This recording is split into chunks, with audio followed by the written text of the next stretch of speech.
Assalamu alaikum.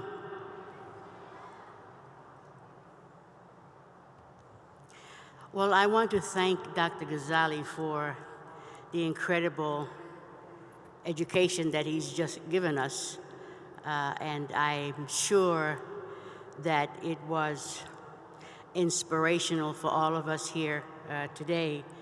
I'm really feeling very blessed and honored to have had the benefit of hearing him talk today. It was like a classroom, as someone said in the green room, for us to learn more about our religion, about our deen. Inshallah, I'm going to attempt to share a practical approach in terms of the merits and the benefit that we derive from the teachings that Dr. Ghazali has expounded on so eloquently for us. There are a set of questions that I was given to kind of guide my talk. And so I'm going to attempt to take each one of those questions point by point and see if it would be beneficial in terms of a takeaway message for us when we leave the convention today. And my focus would be on our experience, my experience specifically, as someone who embraced Islam, being raised in a Christian community, and embracing Islam as a young adult. And the backdrop to that experience was a seeking, a deep yearning to find meaning for our lives and really something to ground us in terms of how we lived in the world, and to have a spiritual foundation to help us navigate some of the challenges that we faced as people living, certainly in this part of the world, but wanting to have something foundational in our faith to help us along the way. Now, I will say to you that as someone who came from the African American Christian experience, embraced Islam after being exposed to some of the teachings of Quran, and I was heavily influenced by Malcolm X. And coming from a small town in Alabama, being raised in a segregated, very unequal South, and having a spirit call to resist in whatever way I could what I perceived as injustice as a young child. And so we all have our callings and our personalities, and I was always the one who felt a need to respond to issues that came up in our daily lives that struck me as being grossly unjust. And again, I'm really feeling the explanation that Dr. Ghazali just gave us based in Quranic teachings. So coming to New York in the early 60s, someone still searching for a way to resist wrongdoings that were palpable and very visible around us in our society then and continue to be today. I was looking for a way to ground my resistance with some spiritual understanding of what that meant. What does it look like, and how does one do that in an ethical manner?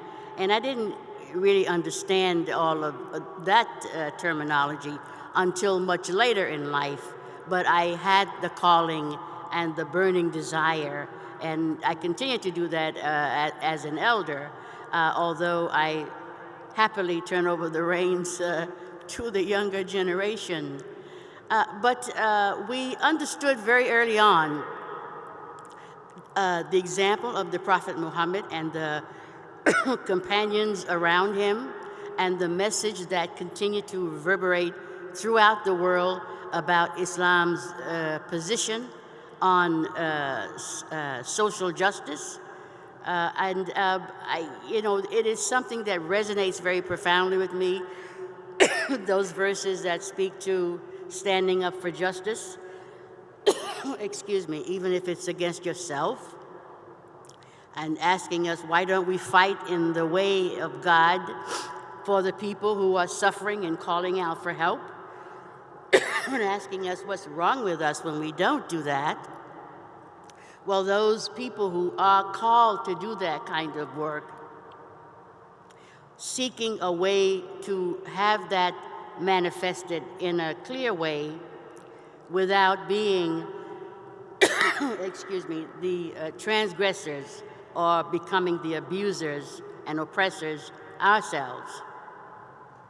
So encountering someone like Malcolm X at the time, telling us about our right to live free as human beings, and having that message about Islam asking us to stand up for what is right and to forbid what is wrong, teaching us about dignity and compassion and love for fellow human beings, not going to sleep at night if your neighbor, is hungry. These are very powerful messages for someone coming from another tradition and then having your religion itself exhort you to get out in the world and do good deeds for people, not just your own families, but for society. Now, we know that many of these teachings, Malcolm was not unique in that one of my friends said that he's just following in the line of prophets who embodied these teachings. So it was an encounter for us embracing Islam, looking for guidance to root us in some deep spirituality, and at the same time prepare us to live in the future, in the world now. And that's what he did so admirably. May Allah forgive him, for his missteps, and bless him. So I want to share some of that story with you to know that as some of us who embraced Islam, we were not born and raised in Muslim families.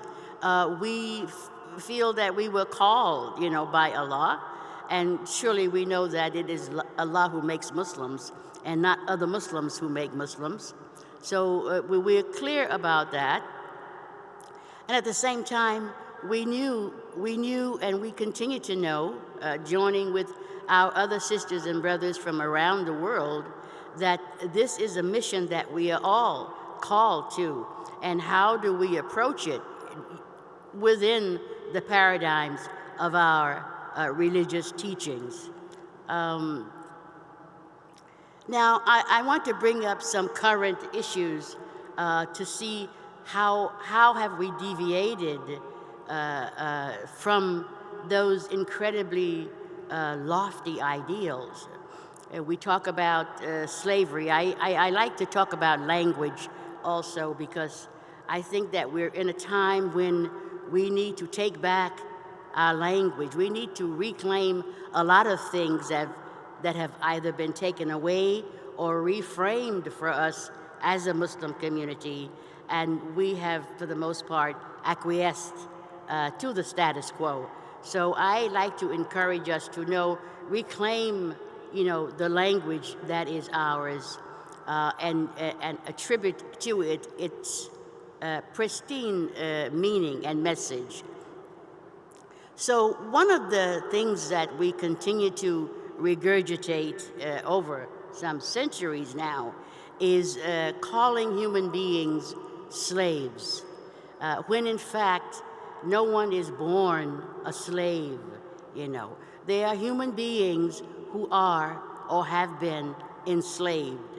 So again, my ask is that we begin to redefine how we use language, and not refer to human beings, either if we are referencing the slave trade some centuries ago, and not so long ago, we still have reports of people being enslaved today in places like Libya, for instance, and elsewhere.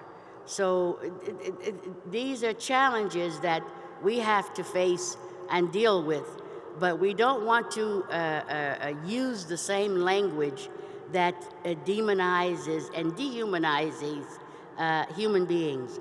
So we don't refer to humans as slaves.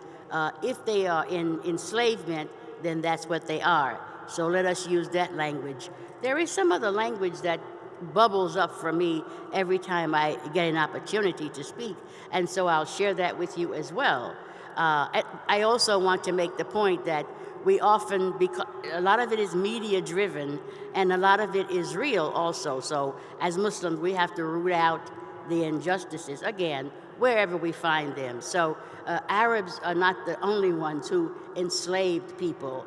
So it doesn't mean that we absolve ourselves, if we are Arabs, of the atrocity of enslavement, but to recognize that, make the corrective stance, and then we move from there. But since it's part of the discussion and part of my mandate at this talk, I want to mention that as well. So if we are holding people in bondage anywhere in the world, it's an abomination. It's certainly against Islam in all cases and cannot be justified on any level. So when we have the opportunity, we have to speak out against it, or create the opportunities to speak out against it, and then root it out and abolish it, inshallah. There's other language that's coming at us, the language of jihad, you know, and it's become code for terrorists, you know, the jihadists, you know. So again, jihad is a beautiful word, and it has beautiful meanings.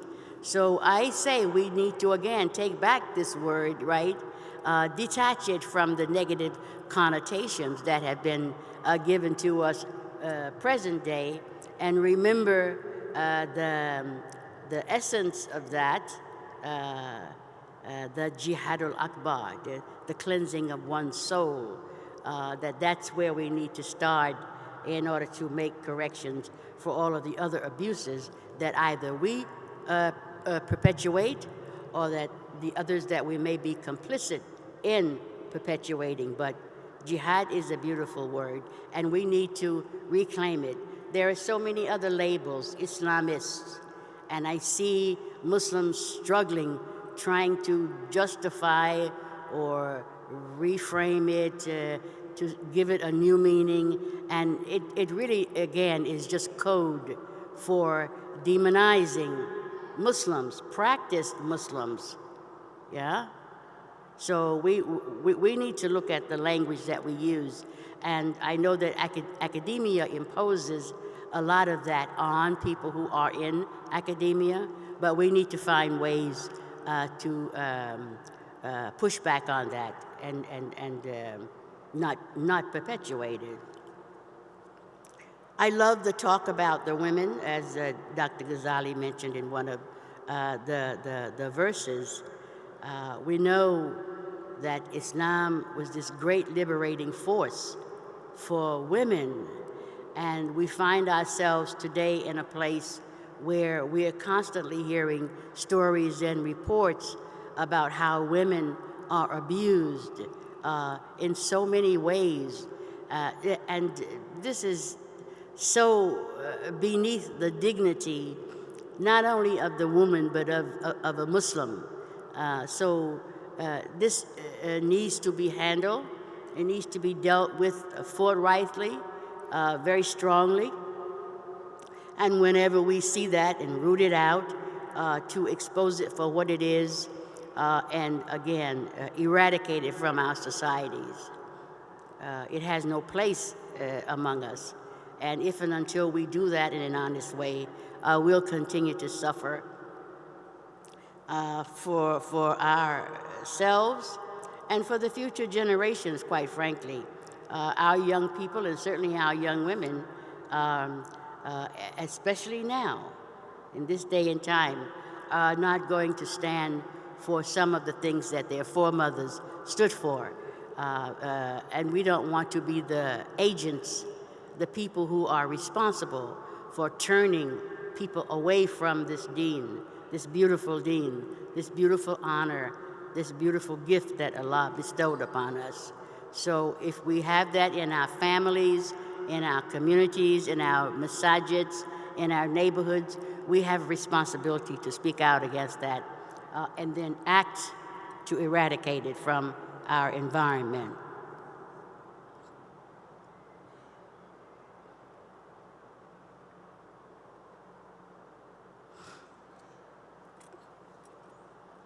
I am really,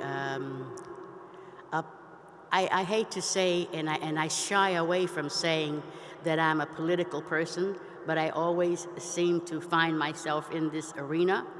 But that's where we live, and as we breathe and eat, politics impact our lives, and we have to take responsibility for what impacts us and our families and our surroundings. And again, Islam gave us this incredible, beautiful path to follow. We have women. Yesterday we did a talk, and a woman came and said, when I go to the masajid, when I say salam to the women, this is an African American woman, and she's talking about when she goes into one of the other ethnic community mosques, that when she gives salam, the women don't return it to her. And for her, that's very hurtful, obviously, but it also tells her that that people are discriminating against her, that they are racist, so many reasons why she feels hurt that when she gives salam, as we're all asked to return when it's given, that doesn't happen. And I try to, say also maybe it's not their tradition. I know that as African Americans, when we came into Islam, we say salam alaikum when we're going and coming all the time. Even if we see the person 10, 20 times a day, we always say salam. And it may not be the culture of everyone to do that. Coming from the South, we also did greetings. No matter how many times you saw the person, you gave the greeting. But having said that, we know that racism is alive and well in our masajids as well. And it's the responsibility of our leaders, if they are not aware, to become aware, to open up the doors and allow people from our community who are experts in the fields to come and educate them and us about issues that they encounter on the ground every day as people come to them and report the abuses that they experience. Many of the people who are working in various areas of human service who are called by state agencies saying that they have Muslims here who are in need of help. And these are the things that they are suffering from. And so when they come to the establishment, to the mosque, and report these abuses and ask for relief, the leaders need to be informed and then provide a mechanism to invite in professionals who can alleviate the situation so that we can raise healthy societies. Now, there was a time when we used to do this ourselves for our communities, but now I'm feeling that we have regressed in so many ways, that we are not protecting our communities. We are not protecting women and children in our communities. You know that there are mosques in New York that say women are not allowed to come to the mosque to pray. It's something that's mind-boggling. but it's a cultural practice that still lives and thrives even in places like New York City. So again, women have to have full access to the mosque, not only to pray, but to be in the leadership of the mosque, in governance, to teach, to lead. And when we don't do that, women simply go to other places where their expertise is really recognized and valued and sought after.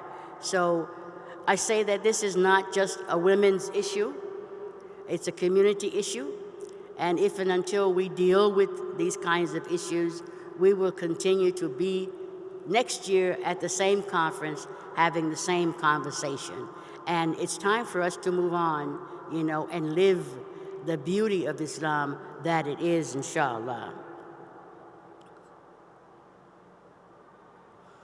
I think also that the issue of coalition building, we like to talk about, we're all friends and, we share so many things in common with other faith traditions. And I find often we come to the table lacking. We are not fully confident of why we are there. So I think that we need to assess and reassess why we are in these interfaith environments, and we should be, but we need to come from a strong place of faith so that we come to offer something of beauty from our own tradition and then speak to the social ills of the time. And, Allah knows that we are surrounded by social ills, and there are many opportunities to work with other people who are doing great work in the community that need our voices. I mean, it is certainly about feeding people who need food, housing, clothing, all of these things. But it's also about bringing our voice to bear on things like the atrocities, for instance, in Palestine. I mean, we can't be afraid to speak about these atrocities. If we hold one party accountable for their abuses, then we are hypocritical if we shy away from holding other parties accountable for their atrocities, including atrocities right here at home. So that becomes our responsibility. So yeah, it's good that we join other people and do soup kitchens and all of the things that we do around the table, the dialogue. But we also have to speak truth to power, inshallah. And our young people, elders have to be willing to be elders, to be mentors to the younger generation now. We know that you are brilliant. You have the energy and everything that is required to get the job done. But you also need the wisdom of your elders. And I'm advocating at this point something similar to what the Japanese have done. They have established something that says, designates elders as national treasures, yeah? And I think that's a great idea. It means that you honor the experience of your elders, the wisdom that they can bring to the community while you go out in the world and get the work done. So it's not an idle title or position. It's something that will enable you to move forward sure-footed, not reinventing the wheel every other day to get a job done. So I hope that I've made some sense here as I kind of rattle on with things that I have encountered over the years and continue to encounter. But I, quite frankly, am ready to pass the baton. And I'm hoping that we as elders in our community who hold the keys to doors that need to be opened, that we will open those doors and invite a new generation to come in fully grounded in their faith, inshallah. Assalamu alaikum.